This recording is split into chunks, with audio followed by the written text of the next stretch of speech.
Greetings and salutations, all you beautiful people, and welcome to another episode of Art of the Beholder, a show dedicated to all things eclectic in the world of arts, where we do deep dives into deep cuts and help you understand why damn things matter.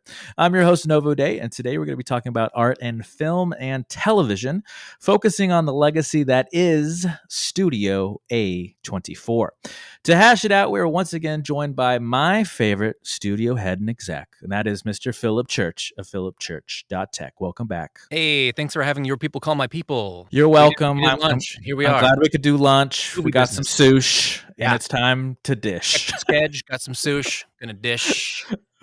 So let's tell the good people why. Why are we talking about I know what you're thinking. Why the hell are you guys talking about a production studio? Well, buckle up. This is why, guys, in our ever evolving time of remakes and reboots and re-effing everything, there is something special underneath it all. There's a very special studio that does none of that, and that is A24, a studio that prides themselves on supporting the visionaries in the medium, the risk takers, the innovators, the artists with original ideas. We hunger for them and new IPs. Actually, even historically and very famously, probably infamously for a lot of people, shunning the blockbusters and franchises. They're ultimately helping to fill this space that for a long time it's just gone unfilled by a lot of the studios. By doing something a lot of them just don't do anymore, and that is, they're making sure that art is still in cinema, but they're putting a lot back in. They're making sure it's alive and well and just Getting away from the formulas. I am so tired of when not only does a trailer tell you way more than you need to know. the whole movie sometimes. Yeah, it literally will tell you the whole movie. And then when you still go to see the movie because you still want to see it, you're just like, well, this is that. And like that person's going to do this or like something. It's just, it's or all the great parts are in the trailer. Yeah, it's the untelegraphed, just back to sheer surprise of just trust me, like you ain't seen nothing like this. Like that should be their tagline. Remind me to pitch that at the next meeting that I go to because I am the studio exec. That's right. You ain't seen nothing like this. That's the new one. So yeah, guys. So if you've seen a lot of the same old thing, or you're just asking yourself like, where's the art? Look no further than Studio A24. Now, before we can discuss, of course, we all need a little background. So A24 was founded in 2012 by Daniel Katz, David Finkel, and John Hodges. The name A24 was inspired. I think there's a lot of fan theories out there, but I hate to burst the bubble. It was just inspired by an Italian motorway, literally named A24, that connects Rome to Teramo. First starting as a distribution company, its first evolution was creating a television division, as well as assisting with financing and developing pilots. And then they later moved into acquiring full rights to films, launching a podcast, and of course, what we know them as today, eventually creating their own original productions and films.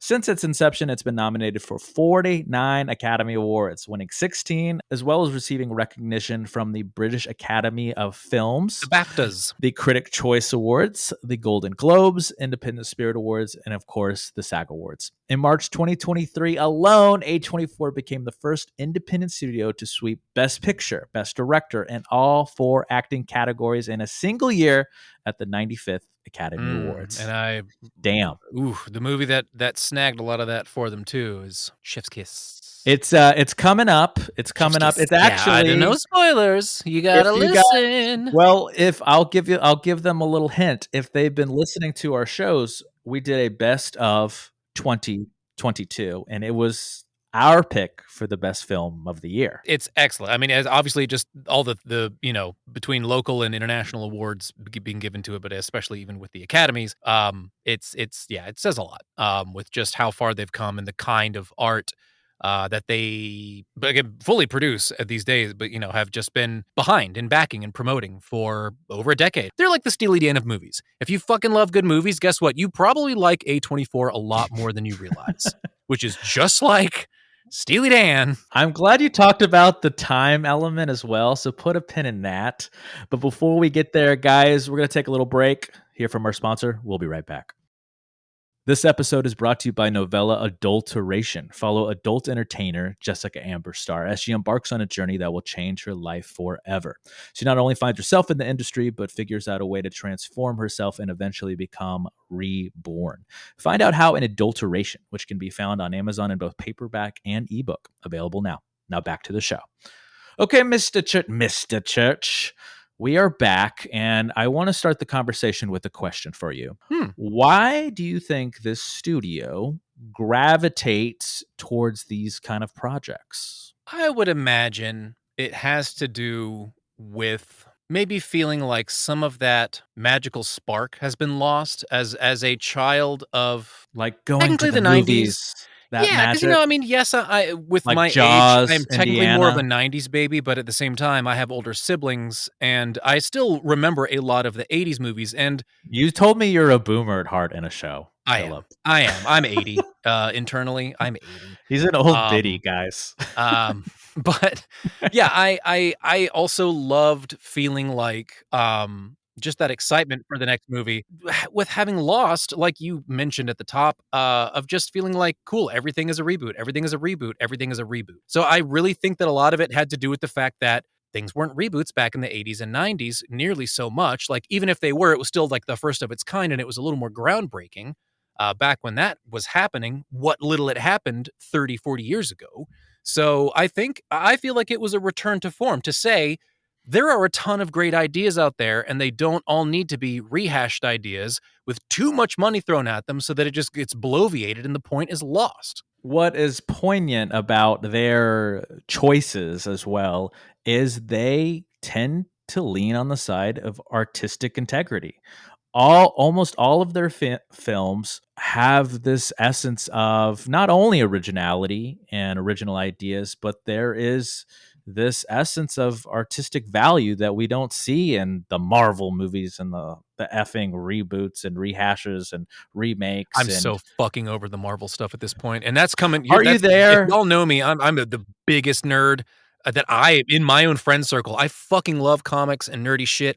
I'm so fucking tired of Yeah, let's do Marvel. a little T-Buck tangent corner because I think, we've been talking about this not only on our show, but just, probably in the lexicon for the last few years, when are people going to have that I think they called it a Marvel fatigue, and I feel like we are Oh, officially it's there. happening. They're just too busy counting their fucking dollars and stacks to stop and realize that people don't actually give a shit. It's just that a lot of it changed to streaming, and I don't understand how streaming revenue works, but it must be good because they haven't stopped. But I mean, yeah, I've stopped seeing their movies in theaters. I mean, yeah, I haven't seen a Marvel movie in theaters, and I don't know how long because they just all feel the fucking same. Not to mention, it's all just one big stupid joke. Whereas, like, one of my favorite things about comics is that it actually took very important topics and subjects and made them digestible even to kids and teenagers or like the othered people. Like, it used to be that it was for the niche, and by becoming mainstream, now it's just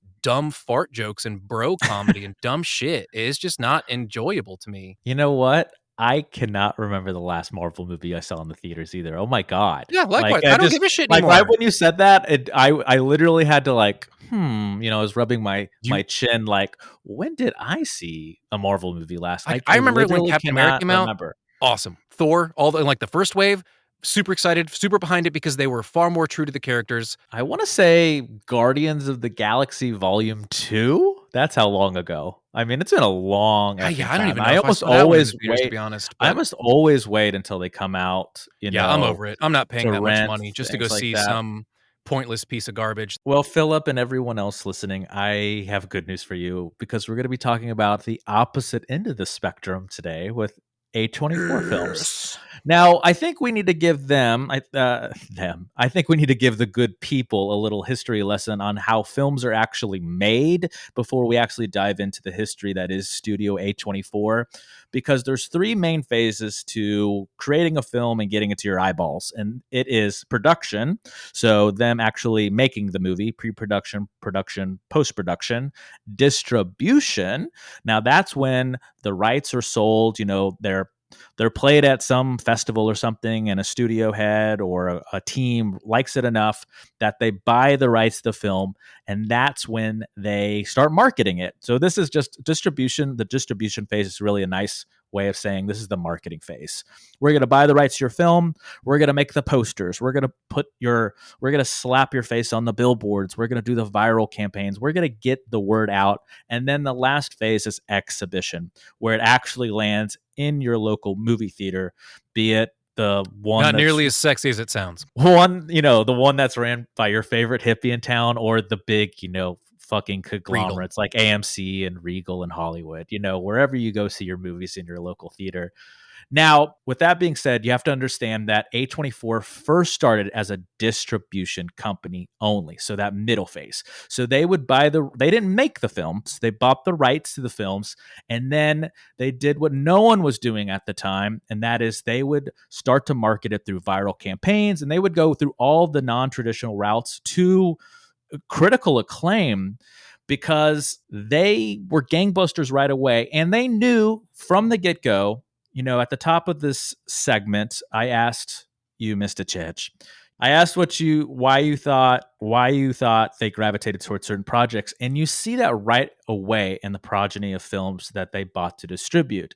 So let's go through a few of them, and then we're going to take a little break to talk shop. So the very first film they ever bought and distributed was A Glimpse Inside the Mind of Charles Swan III. This was February 8th, 2013, and right when I say this, you guys, like I think a glimmer, a little spark or a little flare is gonna fly up in your mind.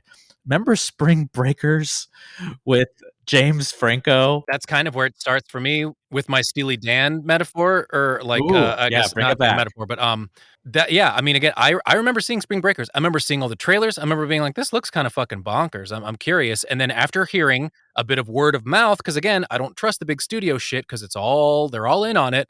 Everyone's gonna say all the Marvel shit is great because guess what? Those people make their money by staying in the review business. Friends of mine are telling me that an indie film is good. I'm gonna trust it. And I saw Spring Breakers. I'd like that again. Like I didn't know that I was a fan of A24 until they'd been doing that shit for years. And then next on our list is The Bling Ring.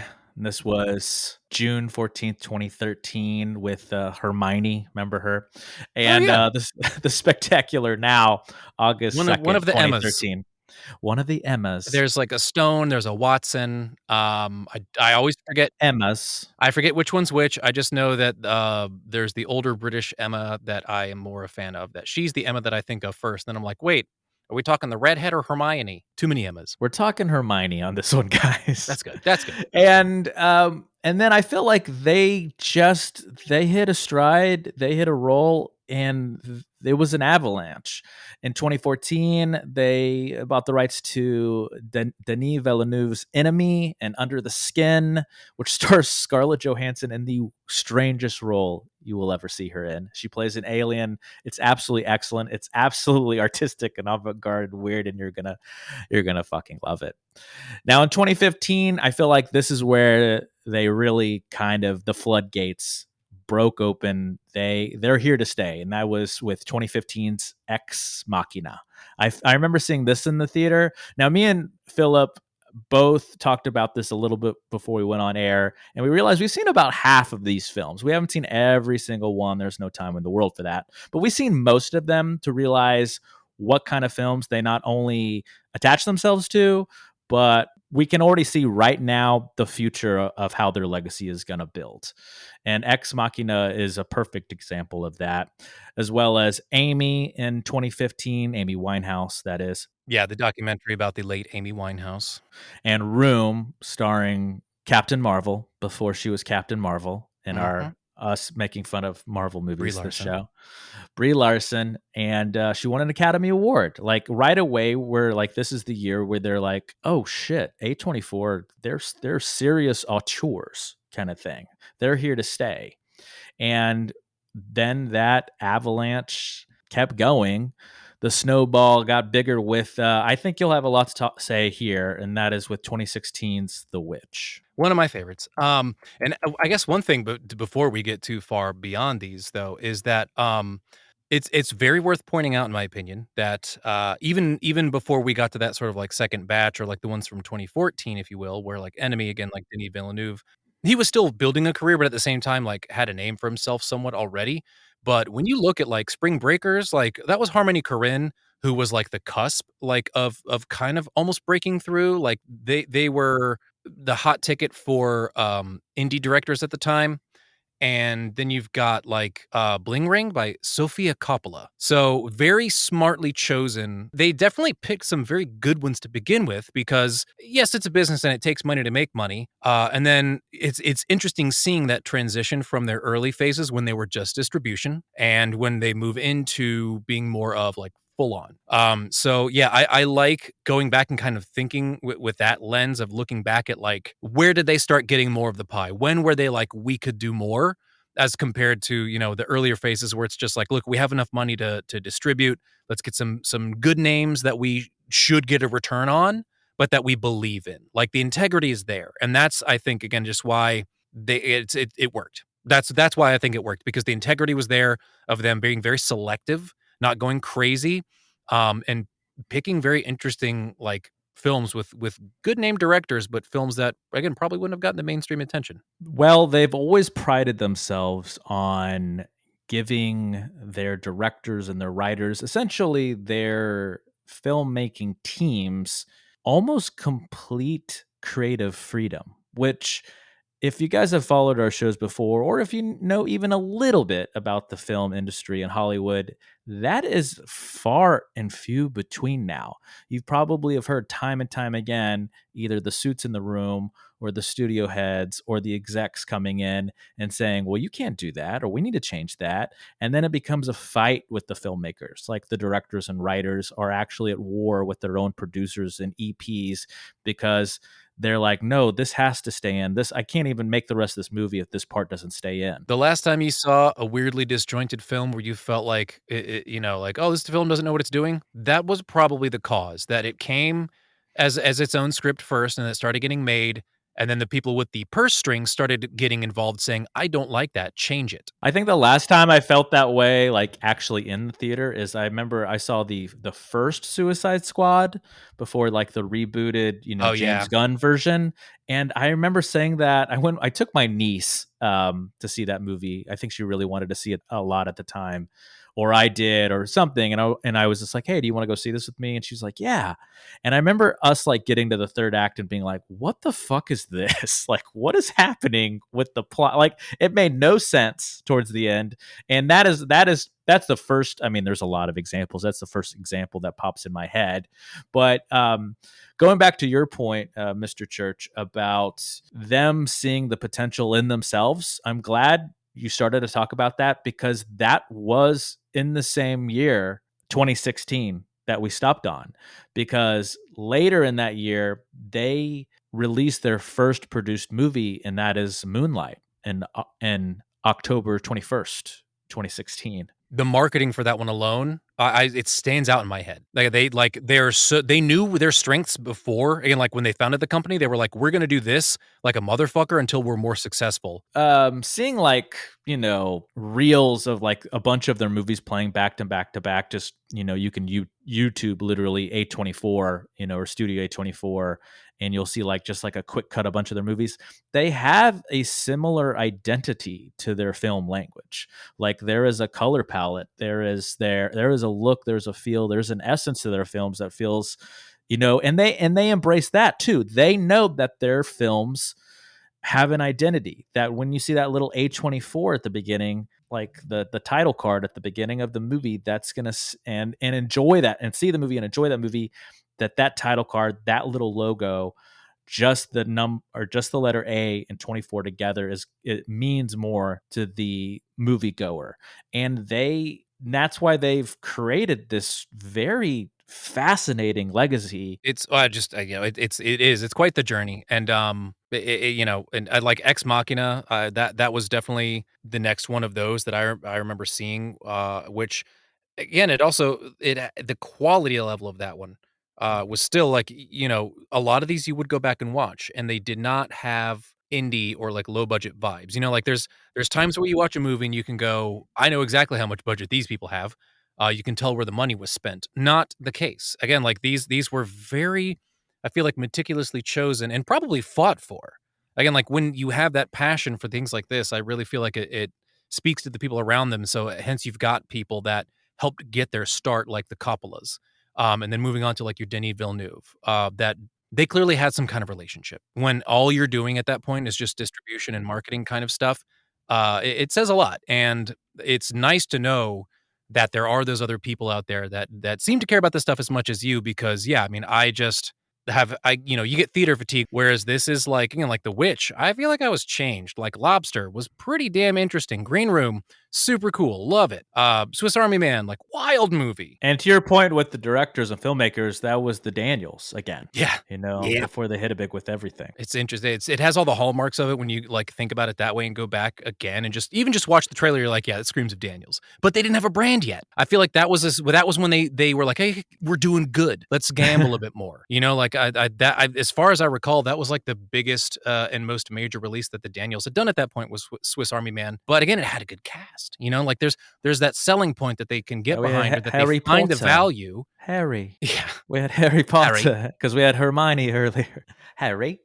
And to your point, before we went into the discussion segment with talking about time, I think that is it. We're going to take that pin out now. So I think time is a fascinating way to approach this conversation because to me, I think it, and correct me if I'm wrong, you kind of premised it like you felt the opposite of this, but to me, their legacy feels like they've been around for a lot longer than 10 years. Yeah, I guess I think that's what I meant to say, and just that like time seems faster. That Oh, 2012 I might not. thought you were saying, I thought you meant like it seems like they've, just got on the scene yesterday. I mean, as far as like brand recognition, I think that may be what I was meaning to imply. But more just that I was trying to say that like it's only 2023, like that's only 11 years. That's technically not the longest span of time yet. What they've been able to do with these select works that they have put their brand on in that time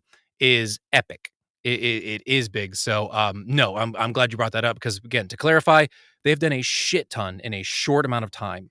And they did such an excellent job of growing the brand from, again, their beginnings of just we don't produce to going to like we can produce, like we're killing it. Well, it goes back to that identity thing. They know what kind of films are important to them and that have artistic value and will be important to the people that really love cinema, really love movies, like on a level that is so much deeper because these motherfuckers have their own merch. You can buy an A24 hoodie. That's how much identity they have and how much pride they have in their own brand.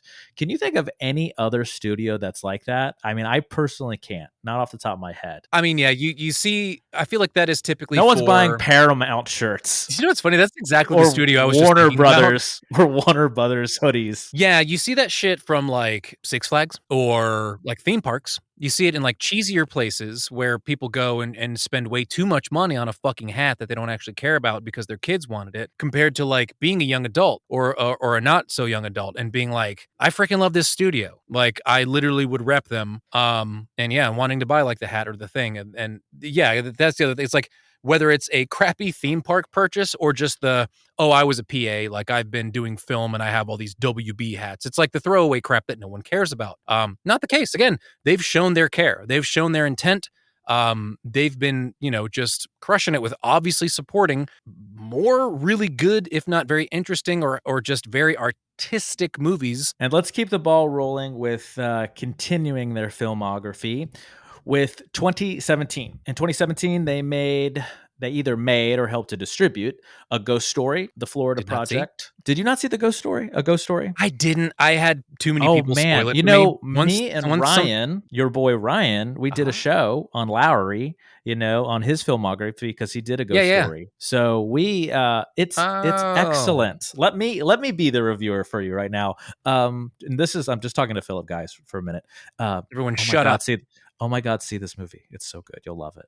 I know what kind of I've gotten a real taste of the movies you like. You will love A Ghost Story. Oh my God. Go see it. Like Interesting. this Okay. week, and then text me what you Yeah, think of it. I think part of it was that Anyways, let's get back to the show. yeah, I did wanna see it, and then I think it got spoiled for me at the time, and I just kinda was like, "Well, Mm. fuck." And that happens to me sometimes, so Even I'm okay, pretty sure let me that's what say this. happened. Even if you got a little bit of the spoilies, I guarantee the stuff in the middle will be still way worth it. You Oh, know, like an there'll still Oreo. be stuff. Yeah, there'll still be stuff where you'll be like, oh shit, oh my god, I love this. Okay. I promise you. And then they went on to make The Killing of a Sacred Deer, Very weird. Lady Bird, and The Disaster Artist. I saw Lady Bird. I'm a Gerwig head. You know, she's big with Barbie right now, but some Greta Gerwig, like I saw it right away. When I saw Lady Bird, I was like, ah, shit, she's good. She's got the magic. Let's talk about a film I know you will love, or I know you loved and will love talking about, and that is Is it 2018's Hereditary? It's Hereditary. Oh god, yes. Tell the good people why. Reinvention of horror, if you ask me.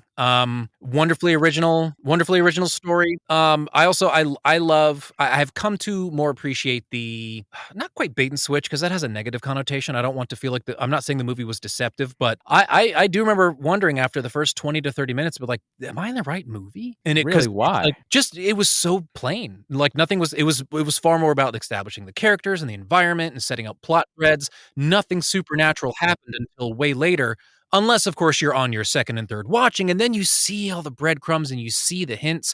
But the first time, I just remember being like, is this a horror movie? Is it? And it's like, that's the other fun part is that Well, then it really like pulled the rug out from under you then exactly. They weren't the trying to first make you watch. laugh first necessarily, but they definitely wanted you comfortable and not expecting it because what they had in store for you would have been bonkers no matter what, but especially when they had you in that false sense of security. So yeah, the cast, good. Yes, the mother character was like honestly the only recognizable actor. I love that about indies. I'm so again, I can't not see Brad Pitt. I can't not see big names typically. Like it doesn't immerse me nearly as much as indies do when you see these big name actors that are just obviously just playing at a role. So outside of the fact that Toni Collette, yes, recognizable, but still not your like super top of A list necessarily. It wasn't a face you couldn't turn around and not throw I spaghetti at don't the wall and know. I find feel her. like she's one of our finest, Oh, no, no, no. Meryl I'm not Streep saying level she's not actresses. fantastic, or it's nothing to say about the quality of her acting because she is Caliber of her amazing. fame, you mean? Yeah, more just that. More just that it wasn't a you couldn't not turn around and see her everywhere for like 10 years is how so many other actors feel, where I get fatigued. I get fatigued on actors, and then whatever they're in, I can't not see that the actor, not the character. And I really got that out of Hereditary. This one sucked me in. I am also a horror snob and I love it. So yes, I'm biased towards it. But still, it just blew me away. And this, I really think that Hereditary is the one that made me go, what is A24? I feel like I've been hearing about them for years. So this was the movie where you were like A24, Yeah. like it really clicked. That's when I realized that mattered. I was like, I've heard this before, and that's when I realized The Witch, Ex Machina, Enemy, Spring Break, like all these. I looked it up, and I was like, okay, I'm familiar with so many of these, and I've liked every one of these that I've seen. I think mine was Ex Machina. Yours was Hereditary. Post production steps, considering was Moonlight was the first one they got into production for. Right. So yeah, it wasn't until they got into like full on movie studio stuff that they really caught me with Hereditary of going like, I need to pay attention. Later in 2018, they made a film that is the complete opposite of Hereditary, and that is Eighth Grade. Later in the year, they did it again with Mid 90s, and it wasn't until 2019 that we got a little more from Ari Aster with Midsummer. Still Midsummer, And yeah.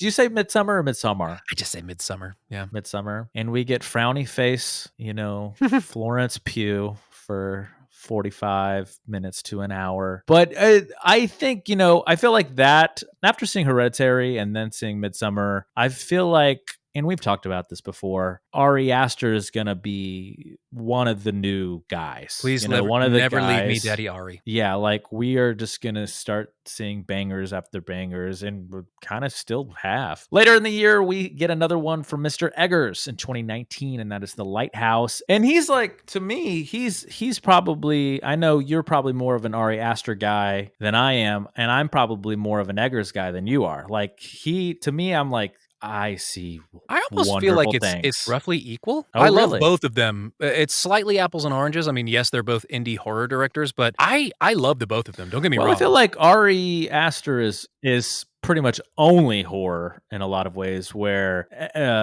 Mr. Eggers, Robert Eggers, he's only done one real horror film with The Witch. The Lighthouse, that's more of an allegorical tale too, kind of like The Killing of a Sacred Deer. And then, of course, his fucking Viking story with Eric Northman. It is so good. It's like brutal. It's like metal. It's like metal music incarnate. And then in 2019, there at the end of 2019, we have the very, very underrated. I loved this film, Uncut Gems, with Adam Sandler in the best acting role he's been in a long time, since Happy That Gilmore. one I also did not see because I heard that it's like, if you have anxiety, don't fucking see it. Guys, earmuffs. We're gonna leave the room for a minute. Oh my God, Philip, you'll love this movie. Like, go see I've heard this. it's great. Okay, let's get back to the show. Okay, guys, we are back, and that brings us to 2021, and with Why? What Saint happened in Maud. 2020? Well, you know what? I'm glad you brought that up because That's Studio weird. They A24 didn't put anything out in 2020. Studio A24 is like any studio. Are they all bangers? Are they all masterpieces? No. There are some duds, some films you've probably never heard of, and I didn't. We don't have all the time in the world, and I didn't want to waste our precious, precious time on them. Yes, did they make films or at least distribute films in 2020? They did, but they're buried in some catalog or list on Amazon Prime. You can find them, but you've probably never heard of them, and you'll probably never see them. Honestly, the other films we're actually covering in this piece, you will probably see or have already seen, luckily, or have probably, we need to talk about this for a minute. This is where or what we'll talk about during the 2020 segment, which is, if you haven't noticed, or if you may have already noticed, that we have covered a lot of these movies in our other shows already. Yeah, if But not you the movie, the probably, director or something. yeah, we've covered a ton of these films, or the director, or the film itself, or the director, or the writers, or whomever, in a lot of our previous shows. But I think a lot of people don't realize how many of these are actually distributed or made by A24. They probably knew some, but they probably didn't realize quite the scope of their progeny of films. So I'm standing by my Steely Dan comparison. and that brings us back to 2021 with films Saint Maud, The Green Knight. We have done a complete AOTV piece on just The Green Knight. So, and then later in the year, Lamb. But yeah, Green Knight, holy shit, what an experience. So good. Saint Maud, again, very cool. I love a grounded. I guess it's funny that like I will sort of sweepingly use the word horror. I guess it's more of a thriller and a character piece though, Saint Maud, but still like it was I very think good with Saint the Maud was tension. effing scary. I was scared. That's what I'm saying. I'm It a just big baby. I pooped yeah, my it pants. depends on what you consider horror because some people are like, if there's not a big monster and like a weird made out of fucking plastic or CGI, No, it's I not Saint horror. Maud got me, man. Yeah, Saint that's the Maud thing is is like, no, scary. horror does not have to be gory, it does not have to have monsters, like, humans are monsters, our fucking brains are monstrous. Saint Maud's like the Babadook and those kind of horror films. That's Yeah, not yeah. an A24 Yeah, film, but honestly, like, yeah, it's like that. the way that they very much presented a, like, real world tangible horror that, like, you've either experienced or maybe know somebody who's experienced it, it was cool, it was really good, um, and yeah, I both of those really, really caught me, but yeah, I mean, The Green Knight was a theater movie. Like, definitely go watch it if you didn't see it, but holy shit.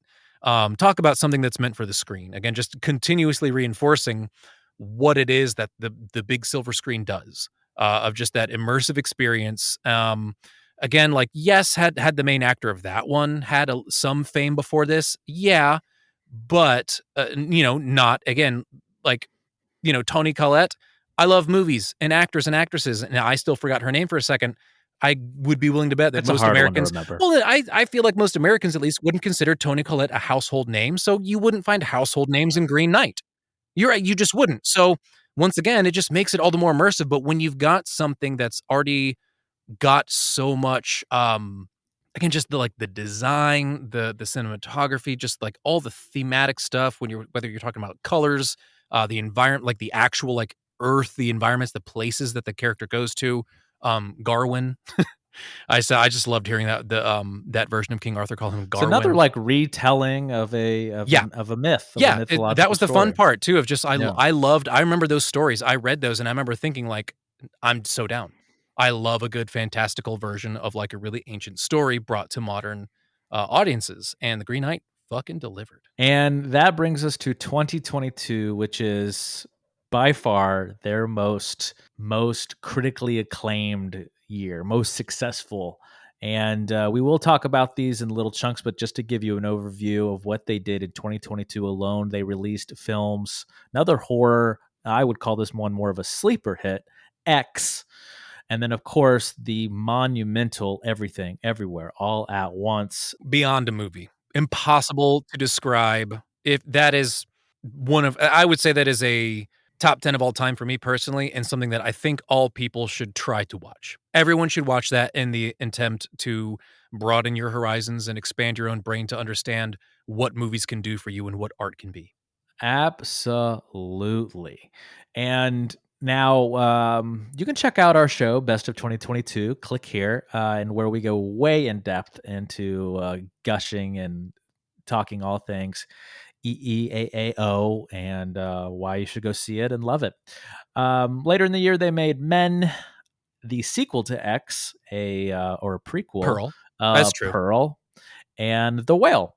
Now, I will, as much as we could spend an entire show talking about Everything Everywhere All at Once, I kind of want to talk about X and Pearl a little bit because As we should. I think for some reason, horror films, though they're going through a renaissance, click here, and we have other shows on this, they still do not get the respect or credit they so deserve, because I feel like in X and Pearl, the lead in both those films should have been at least nominated for an Academy Award, Best Actress. There should have been accolades, but because it was a horror film, I feel like a lot of people snubbed their noses at this. But here's the thing about A24.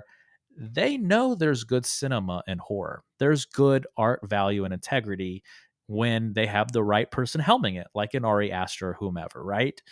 And with X and Pearl, I think you've heard it first here, guys. I think this will be the beginning of people finally, because I saw a little people, there was grumblings of like, well, why didn't this get nominated? Why didn't that get nominated? I think we will see the beginning of more horror films, especially actors and actresses in them finally getting more accolades and recognition and the awards they so rightly deserve. It kind of sucks in that I really do feel like if you aren't already a big like somehow already having recognition is what gets you further recognition, so that, again, like your bigger names are more likely to just pull more. And that might just be the fact that the bigger name pulled in more people to the theater and more people left theaters going, wow, that guy did a great job, compared to movies that don't pull in as big of an audience. You literally just have a smaller pool of people going, holy shit, that was great. But yeah, I mean, X was awesome. And it's interesting that this pre/sequel came out like literally within the same year. And, the actual sequel to X, which is called Maxine, which is in production. I think it was in production around the same time. Because Yeah, again, like we'll get once it here in a year or yeah, two, again, I it's think. interesting. Once you see them, you'll start to be like, wow, there's no way they didn't do this at blah blah blah, because it's an awesome little shared universe that Ty West has created. But Pearl, I think, deserves even more accolades than X. As awesome as X was, it set a fantastic foundation. But I was so engrossed in the story of Pearl and think that Mia Goth did such a great job of being like of carrying far more of because the cast was Is it smaller. Goth or Goth? I don't know. I like to say Goth. I Just want to saying say Mia Goth Goth sounds just silly to because me.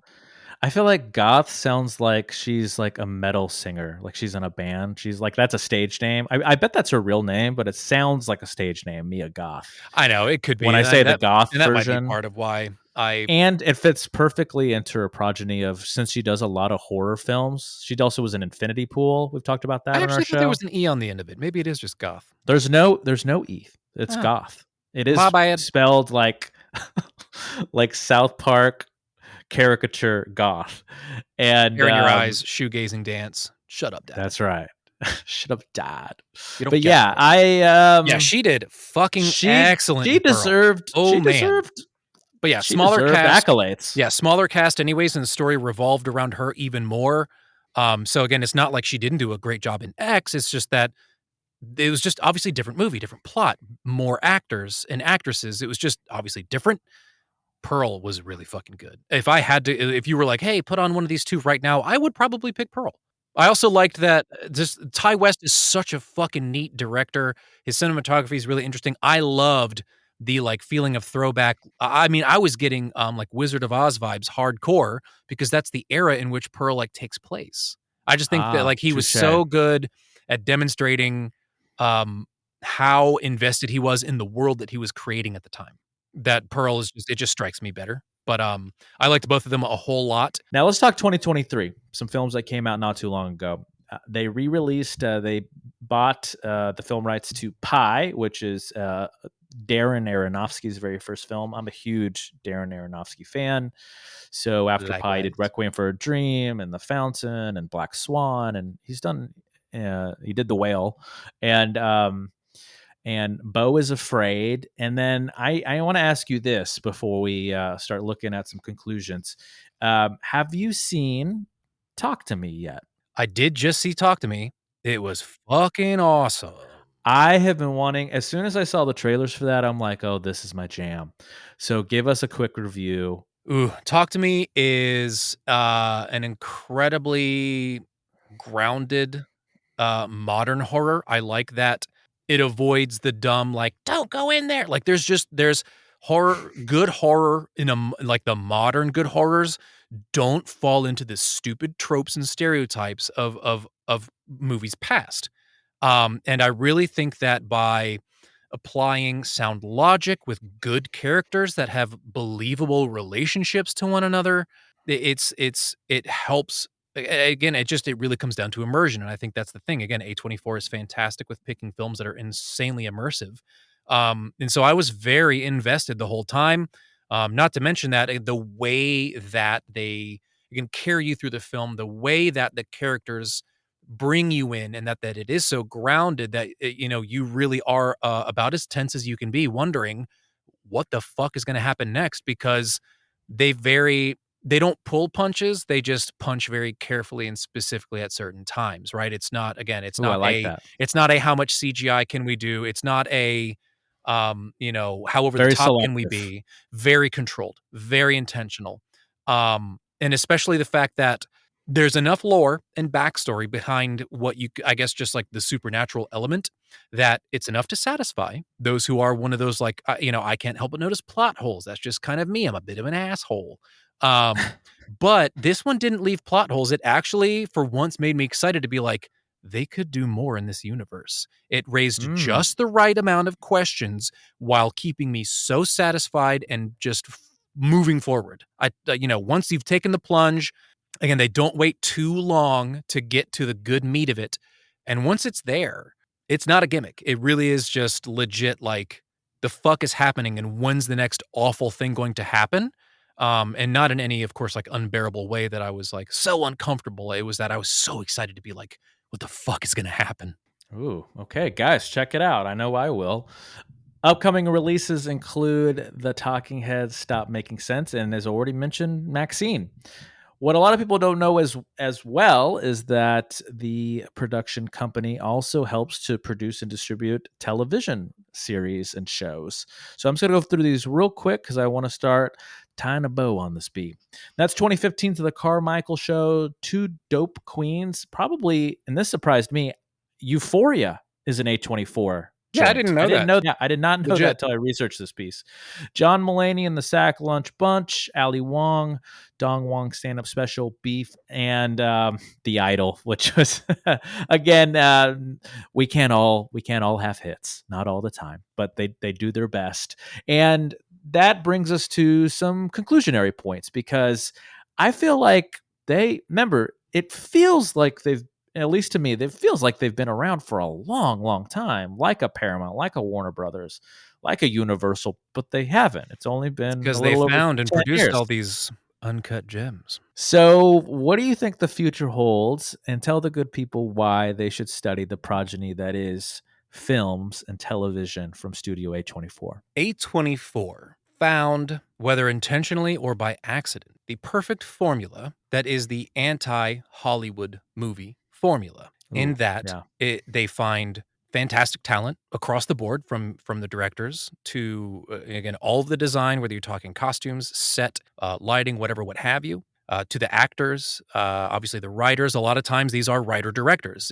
These are people who firmly stand behind their vision. Yeah, they have a vision that they are dedicated to, and it clearly the founders, and decision makers of the studio are just realized that maybe that, like, this is our skill. We're good at picking movies that should be successful or will be successful, and they really do at this point with what they've done for their brand and the success that they have found over the years. They do almost feel like they could be a bigger studio. It is the most flexible yet well thought out formula to making great movies that was so much more necessary than we knew, right? Like, we don't know what we don't know, but now that I've seen it, I can't imagine them going away. Well, there you have it, guys. I couldn't have said it better myself. The legacy, the history, the art that is A24, Studio A24. And that is just thus far. Yeah, this is a curated selection. This isn't even everything they've done. These are what we decided we could talk about in an hour. There's so much more to come, and we are so excited to what comes next and what they offer and what we get to see. But until then, guys, I want to say thank you. Thank you so much for listening. I want to thank you. I want to thank my guest, Mr. Philip Church. But before we go, you know what? We got a little extra for you. We got a little icing on the cake, a little cherry on top with what we call the gem of the week. Before we talk gems, we're going to talk sponsors. Today's gems are brought to you by Zencastr. Zencastr is our go-to tool for remote podcast recordings. What's great is that you can record separate audio and video tracks, and it's all backed up on a secured cloud, so you never lose your hard work. Even better, it's easy to use, and there's nothing to download. So go to zen.ai, that's zen.ai/Art of the Beholder, or just use promo code Art of the Beholder and get 30% off your first 3 months with a pro account. Now back to the gems. Mine is short and sweet. I've been playing me almost obsessively now a lot of Final Fantasy 16. It is Mm. it is excellent. Pick it up. Alrighty. Um, I I'm gonna do two. Do it. One of which is gonna be sort of on theme here, in that it is an indie movie, it is a horror movie, and hopefully these people also continue to do stuff and get bigger budgets thrown at them as they continue to do stuff. But there's a movie called Hellbender. Really Hellbender. awesome. It is literally actually Hmm. written, starring, and directed by a family, a straight up like mom, dad, child, and it stars Interesting. the mother and the daughter as two main characters. They are essentially witches. However, the daughter doesn't know it. And then another lesser one that I want to do was for a video game called Artful Escape. And the reason it's lesser is just that it's not the most intense thing. You're literally probably only ever pressing one button at a time, like literally just one button. Every now and again, you might have to press two. But it's very much more about the atmosphere. It's character driven. It is about a main character who has this gigantic family legacy to live up to, while feeling like that doesn't fit him, and he has this strong desire to break out, but feels like he won't be taken seriously, and that he is very scared to be himself. And it just goes on this insane cosmic sci-fi sort of bent. Guys, check it out. And Mr. Church, how do they get a hold of you? I've got this neat thing. There's the World This Wide new Web. this new thing. Yeah. All the kids are talking There's this about. whole thing out there called the World Wide Web, and so I bought myself a little piece of it. It's called philipchurch.tech. That is Philip with one L. That is where you will find links to my body of work, links to the demos that I have. If you either like just purely the timbre of my voice, or if you want to go check out any of my works and decide that's a cool guy, I'd work with him. That's how you can do that. You can get in touch with me through the contact stuff there. So philipchurch.tech. philipchurch.tech, guys. And if you like that, you can, of course, check us out at novodayproductions.com.